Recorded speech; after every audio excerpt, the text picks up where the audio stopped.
Les damos la bienvenida antes de sumergirnos en el análisis de hoy, que es el final de la temporada.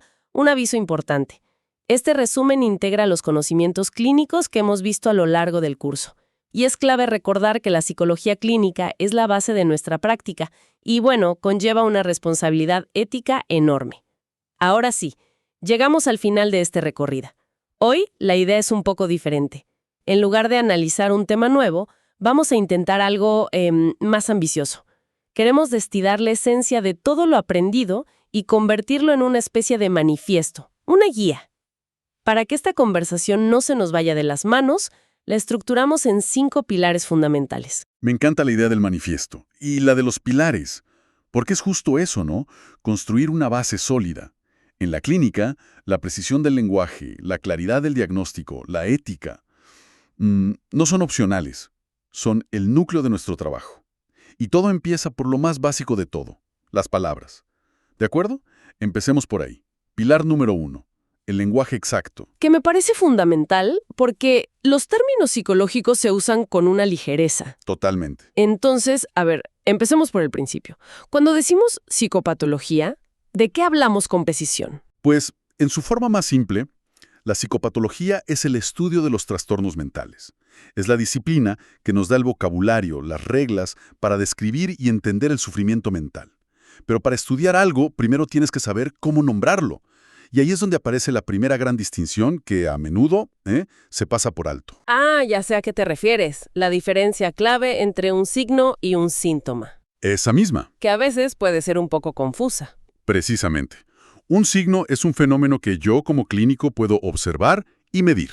Es objetivo. Las fuentes usan la analogía del estornudo. ¿Lo ves? Lo oyes. Es un hecho. Ajá. En cambio, un síntoma es subjetivo. Es lo que la persona siente y me cuenta.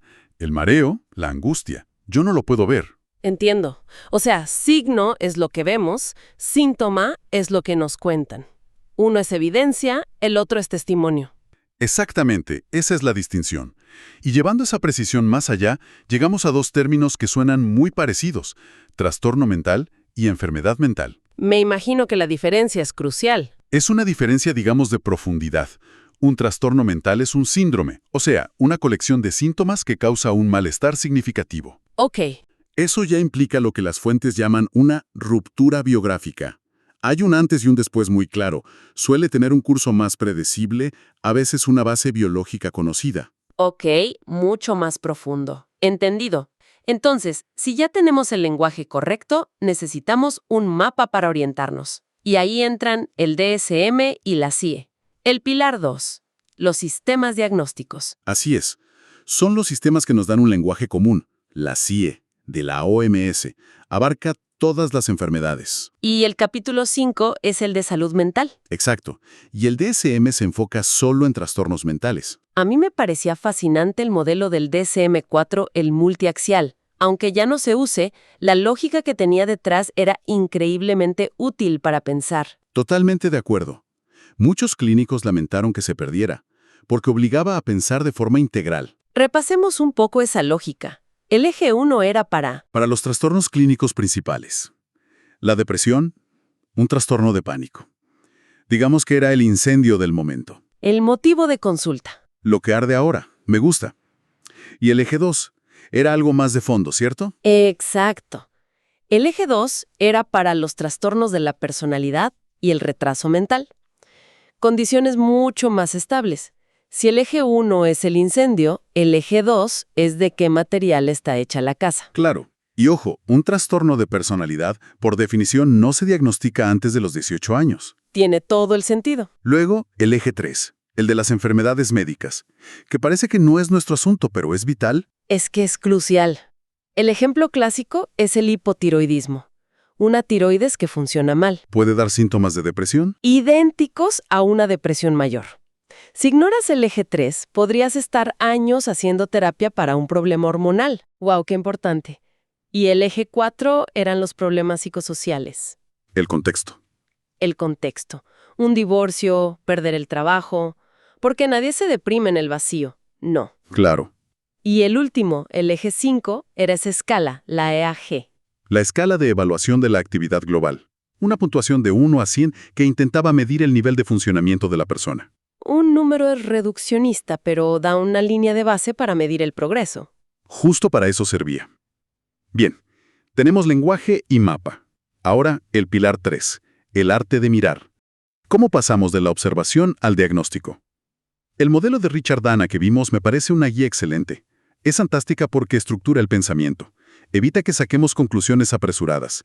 Propone 4 niveles. Imagina que llega un paciente. El nivel 1 es el coloquial. Aquí anoto lo que veo tal cual. En bruto. Bruto. Hombre de 40 años se ve triste, descuida su aseo. Punto por punto. Ok. Luego, el nivel 2.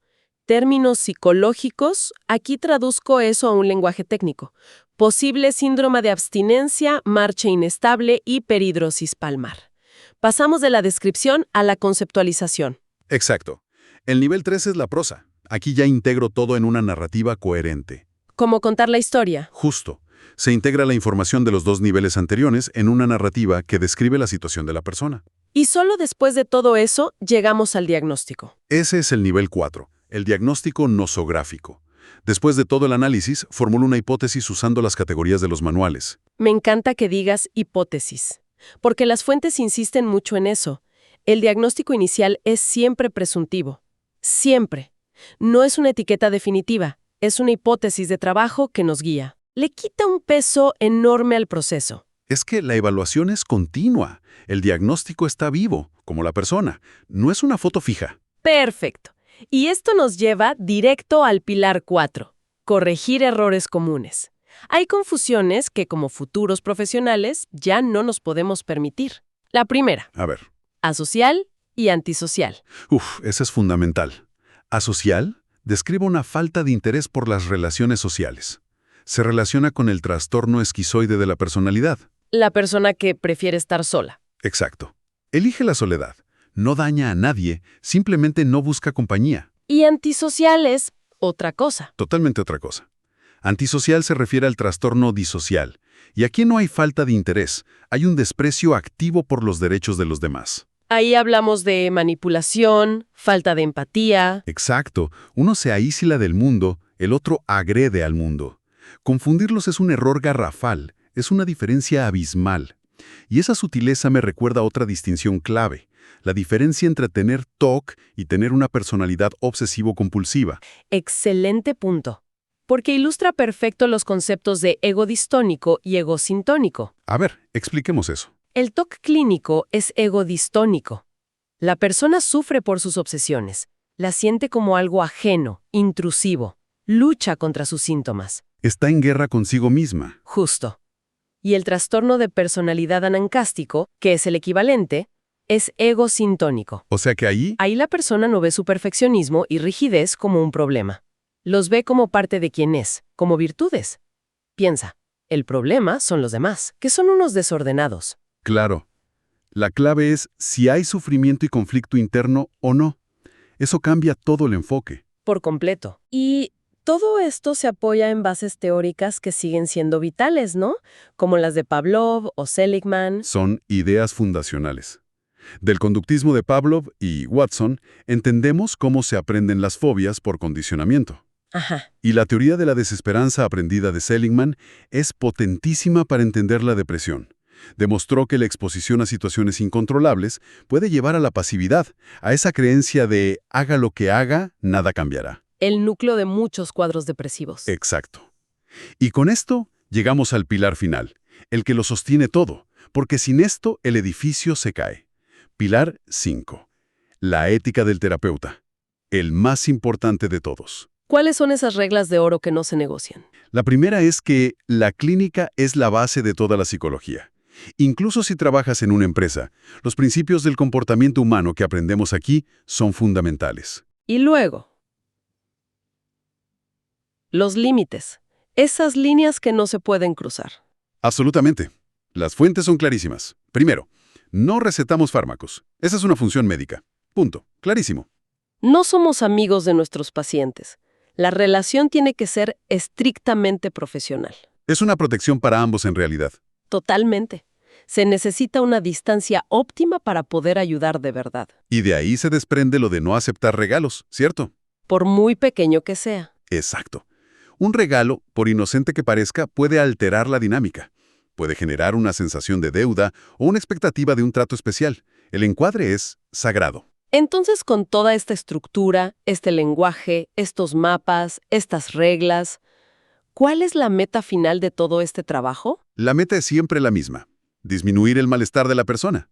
Y, quizás más importante, potenciar sus propios recursos. No se trata de curar en el sentido médico. Se trata de aliviar el sufrimiento y de devolverle a la persona el timón de su propia vida.